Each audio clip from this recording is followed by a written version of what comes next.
Welcome to Urban Knife Guy, where we explore the urban lifestyle and jungle survival. We are in the jungle once again, and today I'm going to share with you my updated fire kit for 2023. Last year I shared my version of my fire kit, but as I've evolved with my outdoor adventures and gotten to know my environment better, I know what I need, what I don't need, and what I should add. So I thought it was timely to share that update with you. First, if you watch this channel regularly but have not subscribed, please do so to help the channel out. Thanks. So my fire kit is held in this container. It is a metal tin. This is not Altoid size. This is actually larger, and this goes into a pouch that's attached to my Bushcraft pack.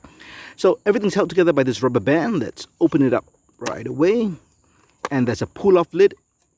And on the underside, we've got a striking surface for my matches, which I have over here. So these are waterproof and windproof. And you notice that quite a few items are in individual Ziploc bags to keep them dry. Over here, I've got some jute rope, which is basically a wax jute rope. So it's dipped in wax, and I shared how to do this in a previous video. You can check that out in the link above or the description below. This is great as a kindling and just as a fire source, natural, fibrous, and it burns for a very long time. I've also got some natural untreated jute rope. Again, when you fluff this out, because it comes in these braids, but you can fluff it out and form a bird's nest, and this is a great tinder source. So it really takes a spark from a ferro rod. I've got some char cloth over here. So rolled up pieces of char cloth in the Ziploc bag, and basically again with a spark or a heat source, this will ignite and help you start a fire. Honestly, I have not needed to use this yet, but I have this because I think it's a good backup item. Again, in a kit like this, I'm looking to have different ways to start a fire as I need for two reasons. One is really just for education, experience, and getting to learn how to start a fire in different ways, but also I think you always want redundancies and you want different ways to be able to start a fire.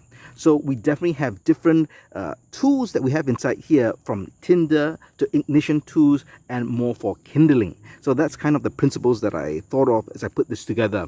We've got a lot of cotton infused with petroleum jelly or Vaseline, and that's sealed here. Also, one of my favorite ways to start a fire with a tinder source.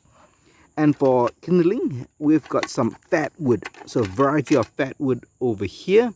And you can shave this up with a knife to create shavings or more slithers, so it's easier to catch fire. And that again can help you get your fire going. I've got a tea light candle here. Never used it yet, but I was figuring if I was ever in a situation where I'm in the dark and I need to start a fire, I don't want to keep my flashlight going, so just having that tea light candle as a fire source as I'm looking for items to start the fire can be very useful. We've got some solid fuel or hexamine tablet, so the single tablet. Now this burns for about 12 minutes, and you would have to have actual and light source. Now I've seen people light this with a spark by creating shavings and then using a ferro rod to light it. I haven't had that luck, but maybe I haven't tried hard enough.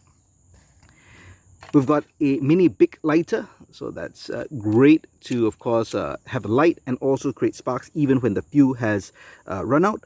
And I also have an extra flint striker over here to create that spark if I need, and this throws a spark very well, again in lieu of a ferro rod, which of course I have magnesium and ferro rod combined together.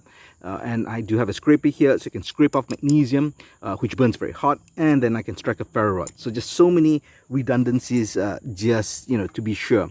And finally, one last item over here, a little pencil sharpener, and this is great again for kindling, to really create shavings.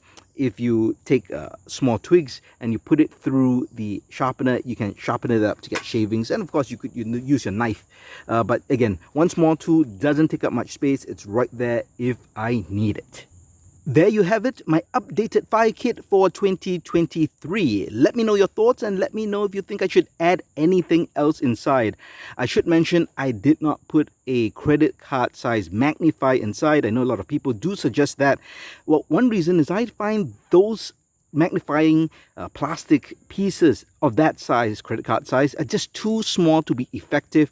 So I've got a larger one here, which is much more effective. Now this can't fit into this tin, mainly because of that handle, but this fits in that same pouch that this tin goes in. So thought I'll just put it out there. But let me know if you think that anything else should go inside. Do you share some of the same items? I'd love to hear your thoughts in the comments below. If you liked this video, please give it a thumbs up, and if you like the content in general, please subscribe to the channel and hit that notification bell. Thanks for watching. Talk to you soon.